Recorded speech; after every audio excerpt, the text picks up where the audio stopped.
Hi అండి. నార్మల్గా దొండకాయ ఫ్రై చేయాలంటే 2 అవర్స్ పడుతుంది. కానీ ఇలాగ సాల్ట్ వేసి దాన్ని బాగా పిసికి దీంట్లోంచి వాటర్ వస్తుందండి. ఇది వాటర్ తీసేసుకొని ఫ్రై చేసుకుంటే చాలా త్వరగా అయిపోతుంది. హాఫ్ అన్ అవర్లో ఫ్రై అయిపోతుంది.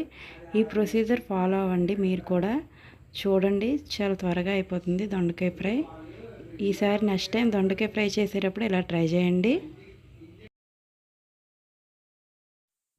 దొండకాయలు చక్కగా సాల్ట్ వేసుకుని బాగా కలిపేసుకొని కొంచెం కొంచెం దాంట్లోంచి వాటర్లా వస్తుందండి. అది మొత్తం తీసుకొని మనం ఫ్రై చేసుకోవడానికి వేసుకుంటే చాలా త్వరగా వేగుతాయి.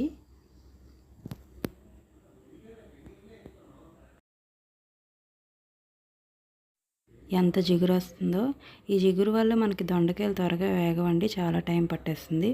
ఇప్పుడు ఇదంతా మనం ఆపేసి తీస్తాం కాబట్టి చక్కగా ఫ్రై అయిపోతుంది. త్వరగా హాఫ్ అన్ అవర్లో దొండకాయ ఫ్రై అయిపోతుంది.